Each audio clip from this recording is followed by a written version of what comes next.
Good morning, everyone. This is Andre Saunders, and I am going to regale you guys with a different kind of story today. This is in a story that is actually in relation to what happened on 9/11 to me and my family and my friends. It's something that I will never forget. It's a day that they say lives in infamy, and I truly learned what it was like to see New Yorkers band together. And here's my story. I was I want to say a junior in college. And yeah, I was a junior in college. I have to think back. It was 2001. I was a junior in college, and I noticed the campus was real quiet that day. I didn't see the news, and I took the bus into school that day instead of driving, and I just noticed everything was real quiet. I didn't hear anything, and I got to school early. So whenever I got to class early, I would go to the building that had the computer labs, and I would sit in there, check my email, and just, muddle around the internet. About 20 minutes to being on campus, the power goes out. Then the emergency lights kick on, and the internet had gone out. And within about a few minutes of that, I see soldiers running down the hallway. Now I'm at school. I'm like, what's going on? I was like me and one other person in the lab. So there's only two of us. And this was like a weird day of the week. It was like people should have been at school, but there wasn't. So this is obviously the advent of cell phones. I didn't have a cell phone. I walked across the street to the diner to go get breakfast, and they had TVs, and I hear people just kind of, I see people just standing there staring up at these screens in awe. And they were like, a plane hit the World Trade Center, hit the two towers. And I said, what? So I went and I got to a payphone, and I tried to call my mom, couldn't get through. Tried calling my grandmother, couldn't get through. Eventually I get through to one of my friends, and he lived far from my school, and I called him. I was like, Will, what's going on? He's like, didn't you hear, Andre? Bro, we got attacked, terrorist attack.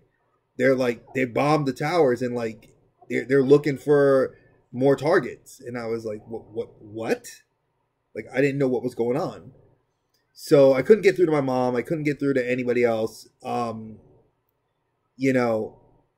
By the time I could even muster any more like change to find and to call anybody else, I just jumped on the bus. And the bus driver was like, no, we're in a state of emergency.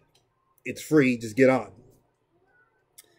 And my usual bus trip would have been about an hour and a half. This was like a 3-hour bus trip. So now it's like noon, no cell phone, cannot get in touch with my mom, cannot get in touch with my cousins, my aunt.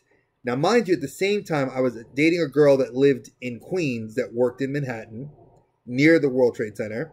My cousin is a New York City cop, worked near there. My other cousin was going to nursing school 2 blocks away from the World Trade Center. So all these people we lost contact with. Nobody could find anybody else. We couldn't get in contact with anyone for at least 3-4 days. So not the best feeling in the world. 3 hours later, I finally get back to the Bronx from upstate New York, and I make it to my grandmother's house. And my grandmother I knock on her door, and she just grabs me and hugs me. And she's crying. My uncle is sitting there, and he hugs me, and he's like, hey, did you hear from your cousin Janet? And I said, no. He's like, have you heard from your girlfriend Amy? I said, no. And he's like, have you heard from Vivian? I said, no. My other cousin's a cop. We couldn't hear from anybody. Fast forward a few hours later, my mom makes it to my school, pulls over at the Dunkin' Donuts, calls my grandmother. I pick up the phone. My mom's freaking out, wondering where I was because she couldn't find me on campus. And there was like the campus had locked down and there was like soldiers running around. Eventually, my mom makes it back to the Bronx. I take my mom's car and I park it by our house. Well, we lived in an apartment building. My mom, who was a nurse at the time, went and donated some time at her hospital because they were taking in people from all over Lower Manhattan into other hospitals in the surrounding boroughs to help out. My cousin, who was an NYC cop, we eventually did hear from her. She was down coordinating in the streets with everybody else down in the city. My other cousin, we eventually found out she had lost her phone and she was staying with a friend, and that she eventually, we heard that she was fine. And my girlfriend at the time, she went to her parents' house and stood there, and then eventually we got in touch with each other through email. But it was the craziest thing to see as I was walking back home and then hearing people, like, the bridges were stopped. You couldn't go in between the Bronx and New Jersey. You couldn't take the bridge. All the bridges were stopped. People were literally, military people stopped people on the bridges. You could not travel. All the barges that were taking people over and the broken fuselages of the planes and everything, they were going across. It was a time to feel afraid. But it was also a time to see the courage of people that saw fear and problems and ran right into it. And I commend all those brave men and women that we lost and the brave men and women that were there to handle that. And I'm blessed to say that one of those was my cousin. And yes, we may have lost many people to that. And it did affect the city, and it affected how we looked at things and travel for a long period of time. But I'm glad that we endured and we showed that nothing was going to stop us. And the war on terror eventually, I don't want to say ended, but we did put a big X on them doing any more damage. So that's my story. I didn't fly on planes for a while after that, and it took me a while to get comfortable to travel again. But coming from a big city like New York, it was not easy. And it's something I never forget.